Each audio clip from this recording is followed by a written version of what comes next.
The only thing better than some real life drama is the fact that this is your real life drama. These are your stories. First person wants to be left anonymous. My first date after my divorce was so bad, I actually called my ex-husband to thank him for being normal. That's when you know it's bad. I am sorry this is long. I hope you enjoy it though. I am a huge water drinker and love the reminders to hydrate. So here's my challenge for you. Take a sip for every red flag you see. Cheers. No, I'm actually gonna play this game. I hope you guys play with me. 100%. I will drink every time I see a red flag. I had been married to the wrong person for 12 and a half years and had been divorced for a while and decided I might start getting back out there. So I joined an online dating forum for people of my religion. I liked being able to write messages because I thought it was fun and a good way to get to know someone. The problem is that you never know who is on the other end of the screen and what their voice actually is and what they are saying. I will use a nickname so that he is not embarrassed if he ever finds this, as I have not shared this story for 8 years, but it is just too weird of a story not to be shared. You have come to the right place. We will call him Tom, pronounced as T-8. Thom. Oh, you want to call him Thom. Okay. This misspelling is a bit significant to the story. I matched with Thom and we started to visit in messages online. We decided we would play a get to know you game. We would ask each other questions and I thought he was quirky and a bit funny based off of his responses. I have a pretty robust sense of humor and that is something I really value and look for in other people. I asked him what his dream job was. He was a landscaper, so I was a bit shocked when he said he wanted to be a professional clogger. Not like a river dance dancer, but a clogger. I don't know if I know what that is. Oh, it's a type of dance. Okay. I thought he was surely joking and actually found it a bit cute. Later, he asked me if I had pets growing up. I responded and asked the same question. His response was no, but he always wanted a dog. So much that his parents let him adopt a log. I can't even read that with a straight face. And he would walk around the neighborhood on a leash. Once again, I thought he had to have been writing this in jest and I found it hilarious. Yeah, I would think he was kidding 100%. Okay, but these are actually red flags. If these are real, might be a red flag. I don't know if he's kidding yet. We messaged for a few weeks and decided that it might be okay to meet up and go for a Sunday stroll at a park. I refused to call this a date because it went so badly that after I called my ex-husband and I thanked him for being normal. We met at the park to go for a walk. I was shocked to see that he looked nothing like his pictures. His skin was leathery. He looked 10 years older than his pictures. His teeth were very yellow and he was balding in a very unflattering way. Imagine Voldemort with a stringy hair wig. What an image. I had used recent pictures on my profile and was a little shocked that when we met, he was the one who called me out on my appearance, saying, "You are a bit bigger than the girls I normally go for." I smashed this bottle on your head. Not only is that a red flag, but it's just friggin' rude. I should have walked away right then, but I am a people pleaser and don't know how to get out of awkward or hard situations. I replied by saying, "It's nice to meet you, Tom." He quickly and abruptly corrected me that it was pronounced Thom. We started our walk with small talk. We were both recently divorced, like within the last year, and so I thought I would avoid that topic on our walk and just keep our conversation light. But to my surprise, it was the very first thing that he brought up. Thom immediately started to cry. That could be seen as a red flag to some people. Maybe people are just emotional. I am not really an emotional person, so I did not know how to respond, but decided that I would just listen to him. Once again, I should have just walked back to my car. He told me about how he and his wife, still calling her his wife instead of his ex-wife, had met, gotten married, and how she had left him. To me, it sounded like she was trying to escape, and at that moment, it felt like I wanted to as well. He told me that she just left with the clothes on her back and a few things. His demeanor then changed to almost angry, as he told me that he had really screwed her over in the divorce, and he was able to keep all of her things, including her sex boots. I thought that was a really creepy thing to brag about, especially since I had also just recently gone through a divorce and would naturally be more sympathetic to what the wife had been through. Also, weird. So I was really hoping to change the conversation, and by now was realizing that Thom was not a funny man and the things in his messages were probably true, not cute. So I asked him about clogging. Thom was very serious about clogging. He told me about how he had been on several clogging teams as a child and said that if he were to ever have children, that they would also participate in clogging. I had not mentioned this before, but at that time I had 2 children and I knew that they would not be interested in forced to take clogging. But that opened up the topic of children. I asked Thom if he had any children, and he said that he did not. And in fact, when he and his wife moved into their home, that they took the bread to all their neighbors to tell them to keep their children off their lawn. For context, his wife was a baker and Thom was a landscaper. That bread thing could definitely be seen as a red flag, especially if you have children. As a mom, that was setting off all sorts of red flags. I had hoped to change the subject again, but Thom continued that it was not for a lack of trying to conceive children. I had hoped that he would stop, but he did not. He went on, and so must I. To put a few things in context in our religion, you do not have sex before marriage. And so for the both of us, we had only been with one partner, our exes. So he told me that when he and his wife were married, he had never been with a man, and that she had never been with a man, so they did not recognize that things were not right with his cough man parts. What? What's happening? He went on, oh, how I wish he hadn't. Okay, maybe me too. I'm scared. I don't even know if I can say this. That he is what you call a reverse, I'm gonna regret that. Meaning that instead of things coming out, it goes back up inside him and he pees it out later. Is that real? I've never heard of that in my life. I was in shock and really trying not to laugh or run. He then assured me that it is much cleaner that way. Why is this conversation happening? Thom and his wife had been trying to conceive for years because they went to a doctor and found out what was happening and that he could not produce a child. But no worries, he went on and told me what the doctor had prescribed for him. I mean, just bringing this up on the date is a red flag. We don't have to put that out there on a first time that we're meeting. The doctor thought that if he was more relaxed, things would make their way out instead of back in, so he was prescribed cold medicine. Thom went into great detail about the process that he would take to make the moves on his wife. Maybe that's the sex boots. Take the medicine and then would be too tired to perform. I had no idea how to respond to this, and at that moment I saw swings, so I escaped to them. He wanted to push me, but the thought that I was too fat for it kept coming up. I am not fat, and even if I were, rude. When I was done swinging, he was crying again, maybe from the exertion. I steered us back towards our cars and I walked in near silent as he continued to cry about how he missed his wife. He told me where she worked and how he would routinely drive past there even though it is 45 minutes away and literally on the other side of the mountain. This was super creepy and majorly stalkerly. I started to walk faster but wanted to full out sprint to my car. Yeah, that could be a red flag. Just driving around, watching your ex at work.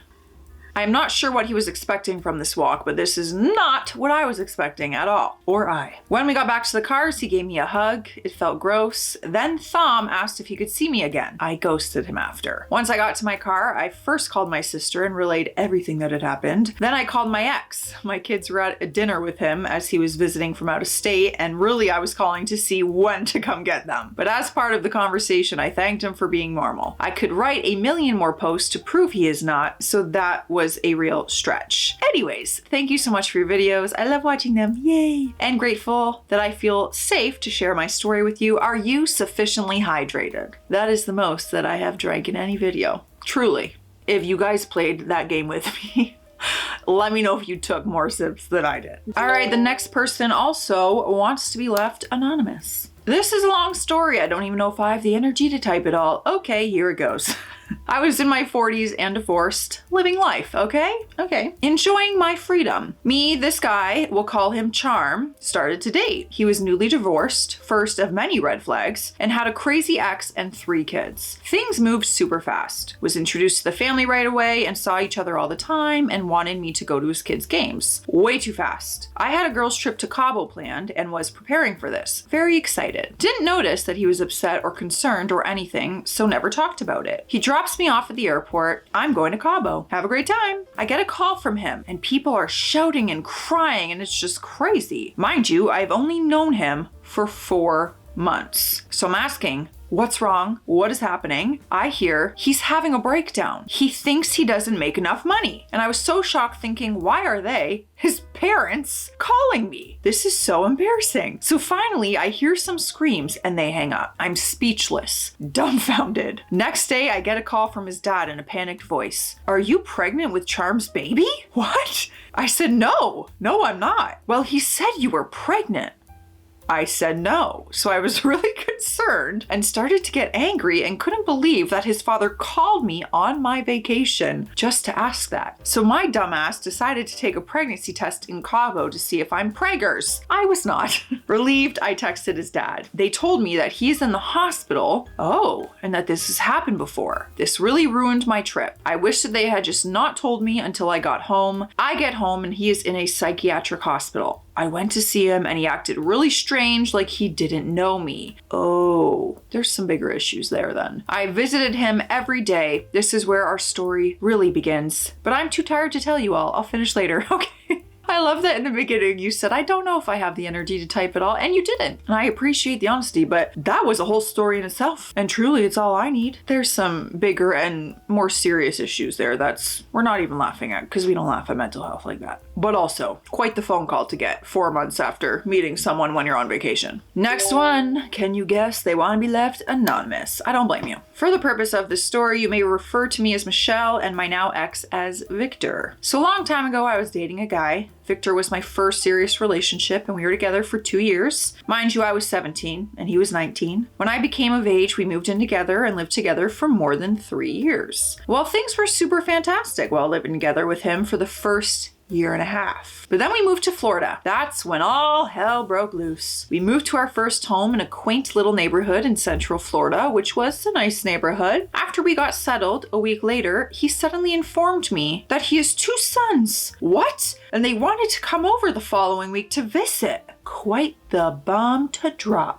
I was absolutely floored because not one time during our first year together did he tell me that he had kids. Not even on our first date. Kind of large information to keep from somebody. Then later on that week, I found out by pure coincidence that our next door neighbor was his ex-wife. Did he plan this entire move? Does that mean his kids literally live next door to you now? And apparently oh my God, and apparently she was the one who paid the deposit for our house. Shake my head. I only found out because we had become friends because we would often chit chat if we got the mail at the same time or if we were outside and just chit chatting because I love to sit on my patio to paint with acrylic paint. She used to love watching me paint and we would just sit together shooting the breeze and having fun talking about stupid stuff. Well, one day my ex came home from work and he was like, oh, I see you met my boy's mom. To which I was like, what the We got into a heated argument. I flat out told him if he had told me before that he had an ex and kids, I would be okay with it. But what's not okay is that he blatantly lied to me for 1.5 years, and I was thinking about how dare he lead me to believe he was this honest and great guy. But if you really think about it, that means he had kids at 16. I decided because we had such a great relationship so far, it really wasn't worth it to fight about it and end the relationship. So I told him that as long as he's upfront with things and never lies to me anymore, then I'll be okay with us making our relationship work and building up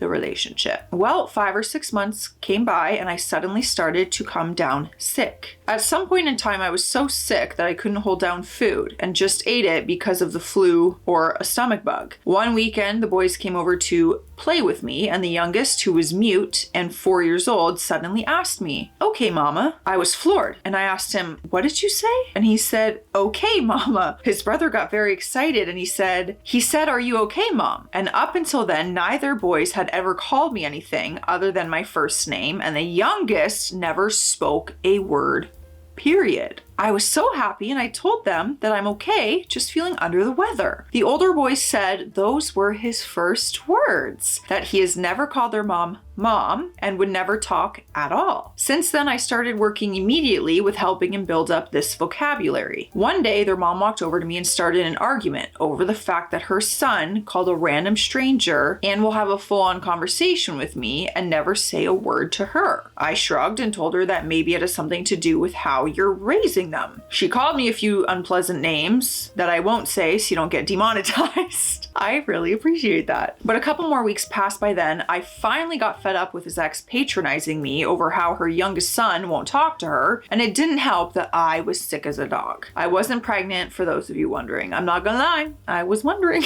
I thought that's where it might be going. But I didn't have health insurance in Florida, only for GA, so I called my mom and asked her to come pick me up so I can get looked at in GA. So she came down the next day and took me home. The following morning, my doctor got to see me and that day had rushed me to the hospital because apparently I was being poisoned slowly over time. And if I had waited a few more weeks, I may not be standing there right now. The crazy ex.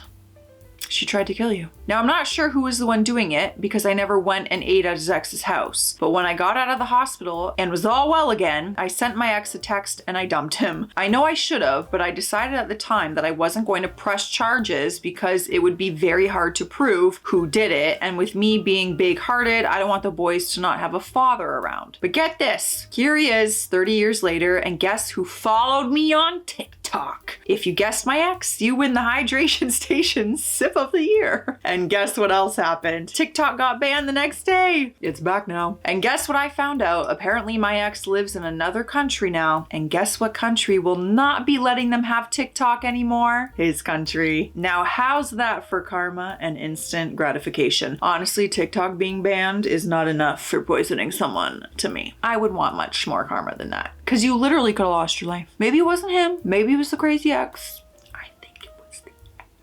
For sure. Speaking of hydration station though, I do think we all deserve to have the sip of the year. So grab your beverage. Cheers. I just dumped that all over myself. That's nice. Wow. All right, and the last one is also anonymous. I, female 71, was married for 17 and a half years to my ex, 72, male. We'll call him Joe. We were very friendly and helped each other all the time. We were apart for about 3 or 4 years. He ended up getting very sick and became paralyzed from head to toe. No.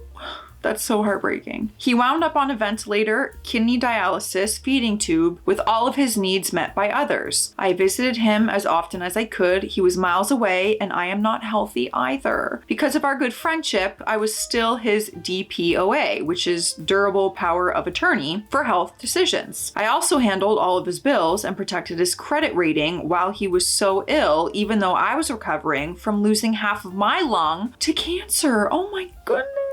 The surgery and recovery was rough. In the first hospital, his grown daughter took his wallet without permission. I couldn't really demand it back since we were no longer married. But she wouldn't give it to her brother, whom I trust, either. And all of this was during the health scare, so no one could go see him for a few weeks. His daughter kept calling the hospital, wanting updates and driving them crazy. Finally, she lost it and yelled at the staff and cussed them, so they stopped telling her anything. She blamed me. Here I am feeling like death, unable to cook for myself yet or get to the powder room without help.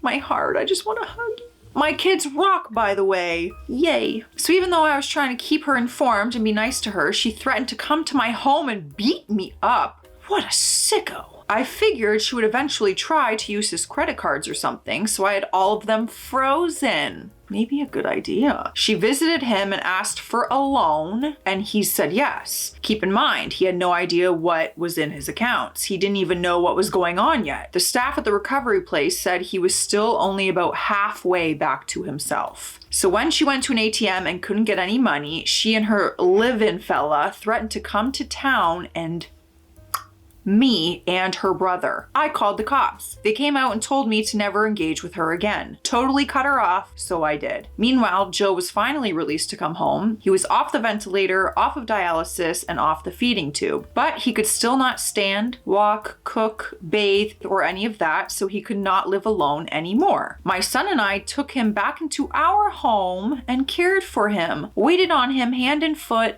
day and night, helping him in every way you can imagine. That's love. That is love. I've owned my home since way before he met me and he signed a prenup. He had a power chair and a handicap van. I had to drive him out of town to all of his appointments, handle everything for him. The cops had told me not to let his daughter in my house, but since he couldn't get out, I allowed it. They acted like they hadn't done anything wrong and that we were one big happy family. As if. Joe and I, stop it now. Joe and I ended up getting remarried. I might cry.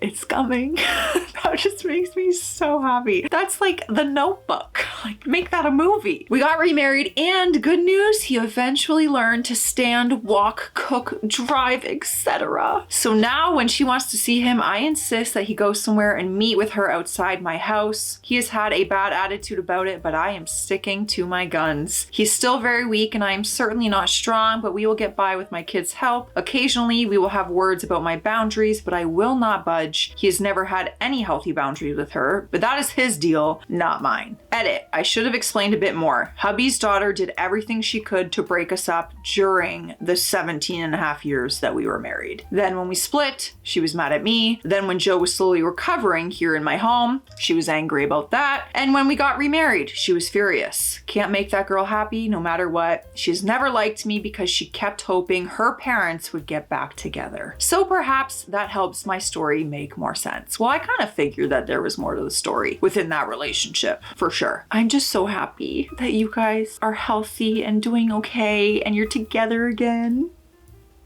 I started to cry, to be honest. Stay classy out there, stay sassy, and I'll see you tomorrow.